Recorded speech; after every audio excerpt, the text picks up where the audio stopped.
हिमालय की गोद में स्थित पवित्र कैलाश पर्वत पर दिव्य शांति फैली हुई थी। चारों ओर बर्फ की उजली चादर चमक रही थी, मंद मंद हवा बह रही थी और वातावरण में ओम नमः शिवाय का मधुर नाद गूंज रहा था। उसी शांत धरा पर विराजमान थे देवों के देव भगवान शिव। उनके समीप थीं जगजननी माता पार्वती। महाशिवरात्रि का पावन पर्व निकट था। धरती पर भक्तगण व्रत, उपवास और पूजा की तैयारियों में लगे हुए थे। कहीं मंदिर सजाए जा रहे थे, कहीं शिवलिंग पर जलाभिषेक की तैयारी थी, तो कहीं भजन कीर्तन की मधुर ध्वनि गूंज रही थी। माता पार्वती ने प्रेम भरी दृष्टि से शिवजी की ओर देखा और मुस्कुराते हुए बोली, प्रभु देखिए, आपके भक्त कितनी श्रद्धा से आपकी पूजा की तैयारी कर रहे हैं। महाशिवरात्रि का पर्व उनके लिए कितना विशेष है।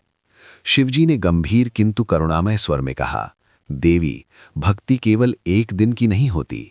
सच्ची भक्ति वो है जो हर श्वास में हो, हर कर्म में हो। महाशिवरात्रि तो केवल स्मरण का अवसर है, परंतु जो मुझे हर दिन अपने हृदय में धारण करता है, वही सच्चा भक्त है। पार्वती जी ने पूछा, प्रभु, क्या सभी भक्त सच्चे मन से आपकी आराधना करते हैं?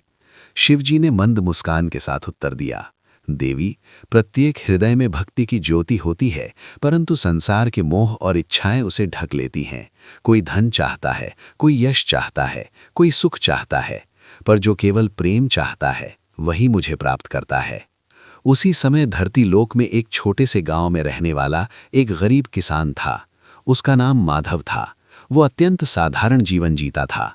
उसके पास न अधिक धन था, न बड़े साधन, पर उसके हृदय में शिव के प्रति अटूट श्रद्धा थी। महाशिवरात्रि की रात आई। गांव के बड़े मंदिर में भव्य सजावट हुई। धनी लोग बड़े बड़े प्रसाद, दूध और फल लेकर आए। दीपों की पंक्तियां सजी थीं, ढोल नगाड़ों की ध्वनि गूंज रही थी। माधव के पास केवल एक लोटा जल और कुछ बेलपत्र थे। वो सोच में पड़ गया, मेरे पास तो कुछ भी नहीं है प्रभु को चढ़ाने के लिए, क्या मेरी पूजा स्वीकार होगी? फिर उसने स्वयं से कहा, भगवान तो भाव के भूखे हैं, मैं सच्चे मन से जल अर्पित करूंगा। रात के अंधकार में वो मंदिर पहुंचा। वहां भीड़ कम हो चुकी थी। उसने शांत मन से शिवलिंग पर जल चढ़ाया और आंखें बंद कर प्रार्थना की, हे भोलेनाथ, मुझे धन नहीं चाहिए, बस इतना आशीर्वाद दें कि मैं सदा संतोषी रहूं और आपके मार्ग पर चल सकूं। उसी क्षण कैलाश पर शिवजी ने नेत्र खोले। पार्वती जी ने अनुभव किया कि धरती पर कोई विशेष घटना घटी है। शिवजी बोले, देवी देखो, ये है सच्ची भक्ति। माधव ने मुझसे कुछ नहीं मांगा, केवल संतोष और सही मार्ग की कामना की। जो बिना स्वार्थ के प्रेम करता है वही मुझे प्रिय है। पार्वती जी के नेत्र करुणा से भर उठे। उन्होंने कहा, प्रभु, क्या हम उसके जीवन में सुख का प्रकाश नहीं फैला सकते? शिवजी ने उत्तर दिया, देवी, सच्चा सुख बाहर से नहीं, भीतर से आता है, परंतु उसका विश्वास और अधिक दृढ़ हो, इसके लिए मैं उसे एक अनुभव दूंगा। अगले दिन माधव के खेत में अचानक वर्षा हुई। सूखी भूमि में हरियाली छा गई। उसकी फसल पहले से अधिक लहलहाने लगी। गांव वाले आश्चर्यचकित रह गए।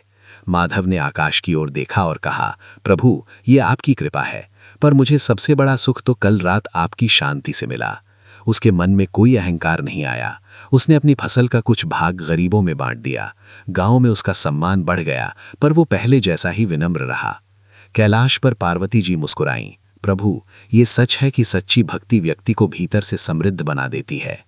शिवजी ने कहा, देवी, महाशिवरात्रि का रहस्य यही है, अज्ञान के अंधकार से ज्ञान के प्रकाश की ओर बढ़ना। ये रात्रि आत्मा और परमात्मा के मिलन की रात्रि है। उन्होंने आगे कहा, जब मनुष्य अपने भीतर के क्रोध, लोभ और अहंकार को त्याग देता है, तब वो मेरे स्वरूप के निकट आता है। मैं किसी विशेष वस्त्र, विशेष भोग या विशेष अनुष्ठान से प्रसन्न नहीं होता। मैं तो केवल निर्मल हृदय से प्रसन्न होता हूँ।